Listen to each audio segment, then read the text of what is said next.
बाहेर काढायची नाही। रस्ते संपूर्ण बंद करतो, पण साहेब तुमच्याकडे आम्हाला फक्त एकच विनंती करतो की आम्हाला सध्या आता हे पावसाचं कारण तुम्ही आम्हाला सांगता।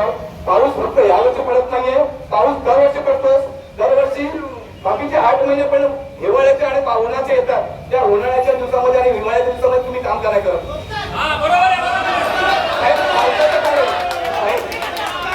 पावसाचं कारण सांगून तुम्ही पावसाचं कारण घेऊन तुम्ही बॅकवॉटला नका जाऊ साहेब। आम्ही पण सुशिक्षित जनता आहोत। वर्षभराचे 12 महिन्याचे आम्ही टॅक्स भरतो, पाणी भरतो, तरी आम्ही सगळ्या मूलभूत गरजेपासून आम्ही वंचित आहोत। आता येणाऱ्या काळामध्ये आपला गणपती बाप्पा येणार आहे, बरोबर आहे? गणपती जयंती आहे, नवरात्रोत्सव आहे। मला माहिती आहे, 100% माहिती आहे की तुम्ही पावसाळ्यानंतर संपूर्ण कॉन्क्रीट कामं करणार, पण या पुढच्या 2 महिन्यामध्ये तुम्ही आम्हाला कामाची पातळी कशी तुम्ही आम्हाला करून आम्हाला रस्ता कसा करून द्याल यावर तुम्ही आम्हाला सांगा काय आपका? जी, हमारा नाम सत्य प्रसाद रामदीन कन्नौजिया। यहाँ देख के बोलिए जी। आपकी पत्नी का देहांत हुआ खड्डे में। जी सर। क्या है, कभी का ये घटना? ये सर 8 जुलाई 2024 को हम बच्चे को स्कूल से लेके आ रहे थे और जो है घर पे जा रहे थे। बारिश हो रहा था, रोड बहुत खराब था, टूटा था। गरीबा चौवाड़ा का रोड बहुत खराब है, गड्ढा गड्ढा था और सामने से सर ट्रक आ रहा था, तो उसको हम साइड ले रहे थे तो झटका लगा खड्डे की वजह, हम गाड़ी लेके गिर गए। तो सर हमारा पैर के गांठ के नीचे सब फट गया था और ये बच्चा बच गया और औरत के इस पे से ट्रक का टायर गया और औरत जो है 1.5 घंटे में खत्म हो गई सर। आज मोर्चे में आप शामिल हुए हैं और क्या मांग?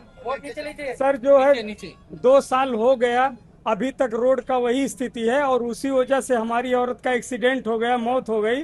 और शासन प्रशासन में यहाँ से मैं मुंबई तक, यहाँ तक विधायक तक और वो जो उप मुख्यमंत्री जी हैं उनके बंगले पे मैं थाना 8 बार जा चुका, 2 बार मुंबई वाले बंगले पे जा चुका शिंदे साहब के, लेकिन वहाँ भी उनसे मुलाकात नहीं हुआ।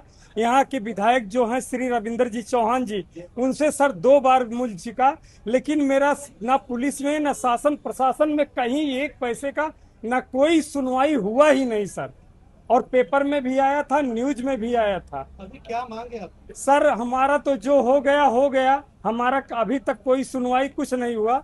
हम 3 बच्चों को लेके यहाँ स्त्री करते हैं। हम यूपी के रहने वाले हैं, पता नहीं हम यूपी के हैं इसलिए यहाँ महाराष्ट्र में हमारी सुनवाई नहीं हुई।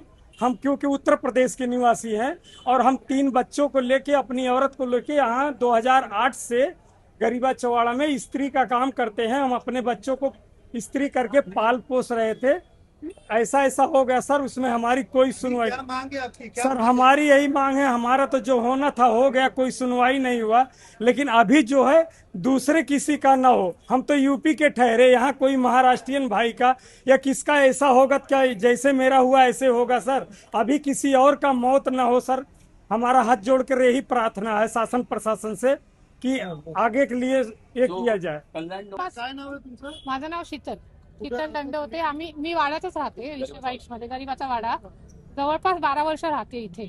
आणि रस्त्याची हालत बघाल तर अशीच आहे, फार काही कधीच सुधारणा झालेली नाहीये। टेम्पररी पॅच वगैरे जे काही आता बोललं गेलं ते सगळं अक्षरशः खरं आहे।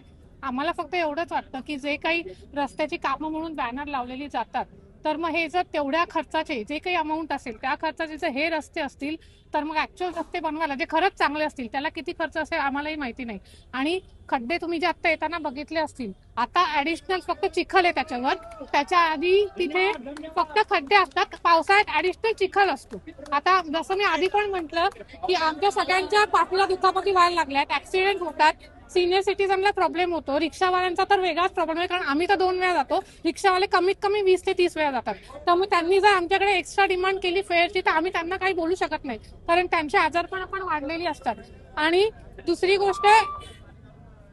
गोष्ट आता आमची मुलं आहेत, पुढची पिढी ते शाळेत जातात, त्यांच्या स्कूल व्हॅन लेट होतात, खूप लांब शाळा आहेत, इथनं लोक ओमकार ब्लॉसम कुठे जातात, त्या सगळ्या स्कूल व्हॅनला लेट होतो, त्या शाळांचे वेगळे प्रॉब्लेम्स असतात, त्यांना त्यांचे बजेट त्याप्रमाणे रिएस्टिमेट करायला लागतात। त्यामुळे अल्टिमेटली एवढं सगळं करून, टॅक्स भरून, सगळं वेळेवर करून पुन्हा जो एक्स्ट्रा खर्च असतो, रिक्षाचा खर्च, स्कूल व्हॅनचा खर्च, आजारपणाचा खर्च, सगळा खर्च हा पूर्ण येऊन जाऊन फिरून पुन्हा आमच्यावरच येतोय। त्यामुळे आता हे खूपच जास्त झाले, ह्याच्यावर जर काही परमनंट सॉल्युशन निघालं तर खूपच चांगलं होईल। थँक्यू।